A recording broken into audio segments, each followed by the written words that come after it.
বিসমিল্লাহির রহমানির রহিম। আজকের বিষয় মানুষ কেন অজানাকে জানতে চায়।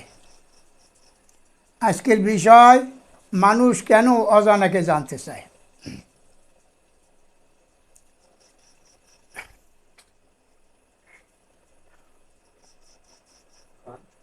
সম্মানিত মহান রব্বুল আলামিন সমস্ত সৃষ্টিকুল থেকে বাছাই করে মানব জাতি সৃষ্টি করিয়া এই মানবের ভিতরে দিয়ে দিয়েছেন তেনার সমস্ত বিষয়াদি যাতে বুঝতে পারি তার জন্য। আজকের মানুষ অজানাকে জানতে চায়, কেন নতুন কিছু শুনতে চায়, কেন নতুন কিছু দেখতে চায়। সমস্ত মানুষ এই তাদের একটা আচরণ, তাদের এটা চিরাচরিত প্রথা, সমস্ত মানুষ এইভাবে জানতে চায়। যখন ছোট শিশু আদো কথা বলতে পারে আব্বা মা দাদা দাদির সাথে, তখনই একটা কিছু দেখলি প্রশ্ন করে, আব্বা ওইটা কি, আম্মা ওইটা কি, দাদা ওইটা কি, এইটা কেমন, এইটা এমন কা, এইভাবে হাজারো প্রশ্ন করে। তার এই ইয়াটাই হইল তার যে অনুভূতিটা তার প্রশ্নে। আল্লাহ রাব্বুল আলামিন এই মানুষ হইল গুপ্ত রহস্যের মুখাপেক্ষী। আল্লাহ রাব্বুল আলামিন মানুষকে এভাবে দিয়েছেন যে সমস্ত মানুষগুলা গুপ্ত যে রহস্য আছে, অজানা বিষয় জানার জন্য সমস্ত মানুষ এই গুপ্ত রহস্যের মুখাপেক্ষী। কারণ সম্মানিত মহান রব্বুল আলামিন এই অজানাকে জানা, অশুনাকে শোনা, না শোনাকে শোনা, না দেখাকে দেখা, এই বিষয় নিয়েই এই বিষয়ের যে রসল শক্তি, ওই শক্তি দিয়েই মানব অনুভূতি সৃষ্টি করিয়াছে। মানবের যে অনুভূতিটা, তা ওই অনুভূতিটা কি আল্লাহ রাব্বুল আলামিন সৃষ্টি করছে এই অজানা বিষয় জানার উদ্দেশ্যে। আজকে মঙ্গল গ্রহে মানুষ চলে যায় জানার জন্য, চাঁদে কী আছে তা দেখতে যায় মানুষ।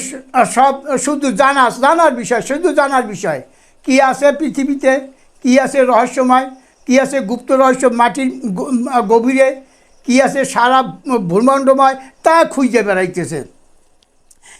এইটা হলো মানুষের স্বভাব। এই স্বভাবটা আল্লাহ রাব্বুল আলামিন দান করছেন। আর এই বিষয়ের, এই গুপ্ত রহস্যের বিষয়ের অনুধাবনের নির্যাসের সংযোগের মান দ্বারা মানব গঠনই হয়েছে এই দ্বারা। সম্মানিত মহান রব্বুল আলামিন বলেন, তোমরা যা কিছু দেখো, যা কিছু শোনো, যা কিছু বুঝতে চেষ্টা করো, কিন্তু আমি আগের ভাগই বলে রাখি, এক নম্বর কথা হইলে আমি আল্লাহকে তোমরা কখনোই দেখতে পাবে না। আমি আল্লাহকে, আমার আল্লাহ সম্পর্কে সমস্ত কিছু জানতে পারবে যা আমার কোরআন কারিমে দেওয়া আছে। বিভিন্ন বিষয়ে তোমরা যেমন বিজ্ঞানীরা অনেক কিছু বাইর করতেছে, আবিষ্কার করতেছে, দেখতেছে, কিন্তু আমি আল্লাহকে কেউ তোমরা দেখতে পাবে না। বিচার শাসন কায়েম করব তার ফলাফলের পরে আমি আল্লাহকে দেখতে পাইবে যারা আমি আল্লাহর হুকুম মান্য করে, আমার নির্দেশ ও নিষিদ্ধ বিষয়গুলি মান্য করেছে, একমাত্র তারাই দেখতে পাবে। এ হলো মালিক সম্মানিত মহান রব্বুল আলামিনের দেখার বিষয়। তার স্বরূপ দেখা যাবে না। যদি কেউ দেখতে চায় তার নেহাত বোকামি ছাড়া আর কিছুই না।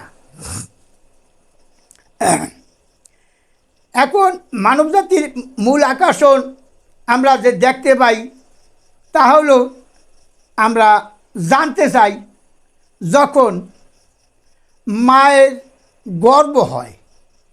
মায়ের গর্ভ হইলে আমরা জানতে চেষ্টা করি, তখনই আমাদের দৃষ্টি আসে মায়ের কোনো সন্তান হবে, অথবা যখন সন্তান হয় তখন আমরা প্রথমেই চিন্তা করি শিশুর জন্ম প্রকাশের ছেলে না মেয়ে। এটা আমরা কিন্তু ভাবি, সুন্দর না কালো, এই ধরনের নানান চিন্তা চেতনা মানুষের ভিতরে আসে। এই বাহনটা লম্বা না খাটো, বুদ্ধিমান না হাবাগোবা, হ্যাঁ, এইরকম বাবার মতো হইবে না অন্য কারোর মতো, এইরকম বিভিন্ন রকমের চিন্তা চেতনা নিয়েই মানুষ গবেষণা আরম্ভ করে দেয় যখন শিশুটি দুনিয়াতে জন্ম নেয়। অথবা শিশুর কণ্ঠটা সুকণ্ঠ হইবে না ওই কর্কশ কর্কশ কণ্ঠ, মেজাজ সুমেজাজ না বদ মেজাজ, দানশীল না কীর্পণ, দরদি না নির্দয়, ভাগ্যবান না নির্বাগা, ভোজনের সাশ্রয় না খাদন, কার্যাতিতে সহনশীল না ফাঁকিবাস, পড়শিদের দরদি না নিজেকে নিজেই গঠন করে পড়শির দিকে তাকায় না। এই সমস্ত বিষয় নিয়েই কিন্তু গবেষণা আরম্ভ হয়ে যায় যে বাচ্চা কি হবে, এর ভবিষ্যৎ কী, দেখলে একটু যখন আস্তে আস্তে দাঁড়ানো শিক্ষা করে, যখন কণ্ঠস্বর ওয়া ওয়া করে ডাক দেয় শিখলে মানে তখনও তারা মানুষ আবিষ্কার করে কি যে এত জোরে ডাক দেয় এটা মানে মনে হয় যে বেশি চালাক হইবে ইত্যাদি বিভিন্ন রকমের মানুষের বিশ্লেষণ করে। এরপর যখন শিশু বয়স 5 থেকে 7 বছরের মধ্যে আসে তখন তার শিক্ষার বিষয় নিয়ে মানুষের চিন্তা করে। কী চিন্তা করে?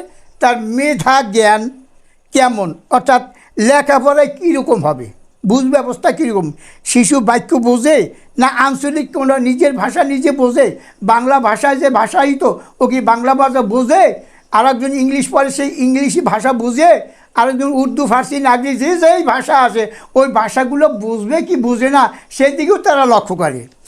এভাবে এই এই বুঝ ব্যবস্থার মধ্যেই শিশু কালটা কাইতে যায়। এরপরে কৈশোরীকাল, এই কৈশোরীকালে আকর্ষণ হলো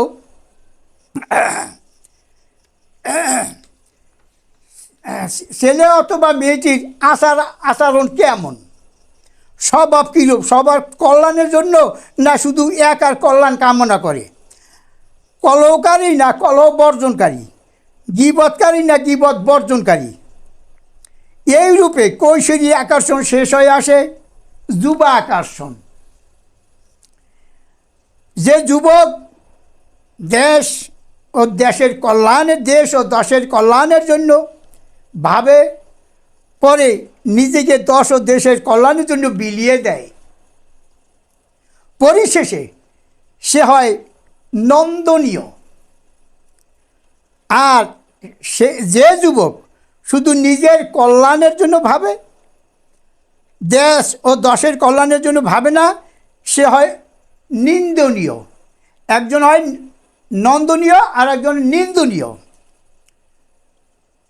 উক্ত নন্দনীয় যুবক যখন বৃদ্ধ হয়, যে যুবকটা নন্দনীয় সে যখন বৃদ্ধ হয় তখন তাকে দশ ও দেশের মানুষগণ তাদের দরদের অঙ্গ হিসাবে গ্রহণ করে, তাকে একজন দরদ হিসাবে ভাবে যে আজকে সে বয়স হয়ে গেছে, যেই লোকের দ্বারা আমরা এত উপকৃত হয়েছি, দেশ ও দশের কাজ করছে, সেই লোকটা আজকে বৃদ্ধ, তার জন্য আফসোস হয় এবং তার পাশে দেখে তার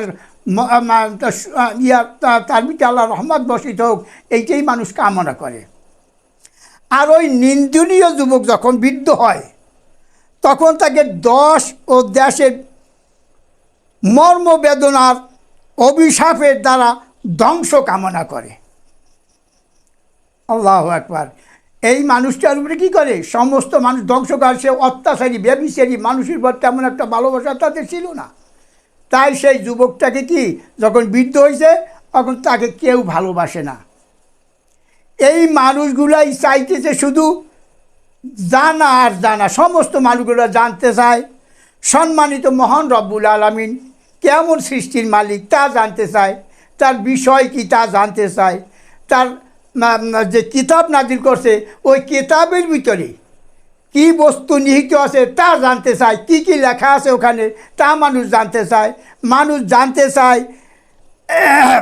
সম্মানিত মহান রব্বুল আলামিনের সৃষ্টি বিষয়, কিভাবে মানুষ সৃষ্টি হয়েছে, এ কীভাবে কী করলো, এই বিষয় নিয়ে শুধু জানা শোনা দেখা এই নিয়েই সমস্ত মানুষগুলা ব্যস্ত। আজকের ব্যস্ত সম্মানিত মহান রব্বুল আলামিন নবী কীভাবে তার জীবন যাপন করছে, তার জীবনী কি সে সম্পর্কে মানুষ জানতে চায়।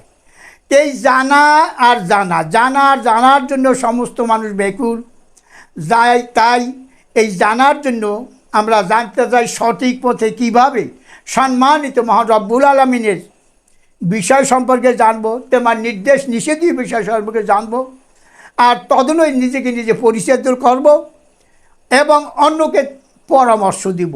এই জানার জন্য অন্যকে আমরা কি করব? পরামর্শ দিব।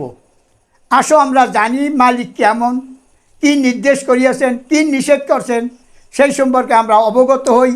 আমরা মানুষের যে মানব রচিত কিতাব সেদিকে আমরা দৃষ্টি না করি, আর মানুষের রচিত যে বানোয়াটি হাদিস সেদিকে আমরা লক্ষ্য না করি। আমরা কোরআনের আশ্রয় নেই। কোরআনই আমাদের দিবে শান্তি দুনিয়া আখিরাতের। অতএব ভাইয়েরা, বন্ধুরা, আমরা সকলেই আশ্রয় নেই কোরআনের কাছে। আলহামদুলিল্লাহ রাব্বিল আলামিন।